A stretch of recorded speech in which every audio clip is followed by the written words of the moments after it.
యేసు ఒక్కడే దేవుడు, యేసుక్రీస్తు మాత్రమే దేవుడు, నేనే దేవుడిని యేసుక్రీస్తు ఆయన బైబిల్ ద్వారా చెప్పుకున్నప్పటికీ ఈ అన్య మతాలన్నీ కూడా ఎట్లా ఏర్పడ్డాయి, అసలు లేనే లేవు అని అంటున్నారు కదా మీరు అన్నది నా ప్రశ్న. రైట్, మంచి ప్రశ్న అడిగారు మీరు. వాస్తవానికి ఇదేంటంటే నేను అదే చెప్తున్నాను, భూమికి మధ్యలో ప్రజలందరూ ఉండేవాళ్ళం కదా, అక్కడ నుండి దేవుడు ప్రజలని భూమి చుట్టూ వ్యాపించేటట్లు చేశారు.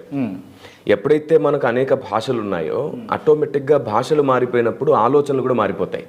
ఎందుకంటే ఒకే భాష ఉంటే మనందరికి ఒకటే. దేవుడు ఉండక ముందుకే భాషలు ఉన్నాయని అంటారు మీరు.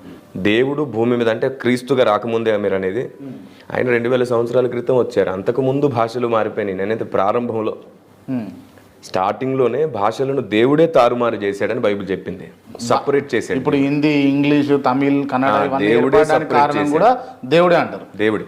దేవుడే ఈ వర్బ్స్ ఇవన్నీ రాయడం దేవుడికి ఇది సాధ్యమా? అంటే గ్రామర్ ఇదంతా బిల్డ్ చేయడం సాధ్యమంటారా? బ్రదర్, దేవునికి అసాధ్యమైంది ఏముంది? అసలు మన జ్ఞానమునే భారతదేశం సరస్వతి అని అంటున్నారే. దేవుడు ఒక్కడే అన్నప్పుడు భాష కూడా ఒక్కటే ఉంటాయి, ఇటువంటి విచ్ఛిన్నాలు లేకుండా అందరూ ఒకే తాటిపైన ఉంటుండే కదా. బైబిల్లో కూడా దేవునికి జ్ఞానం అనే పేరు ఉంది, ఆయన జ్ఞానమై ఉన్నాడంట. ఇప్పుడు అంటే భారతదేశంలో కూడా చదువు అని సరస్వతి చదువు అని అంటాం, జ్ఞానమును సరస్వతి అంటాం.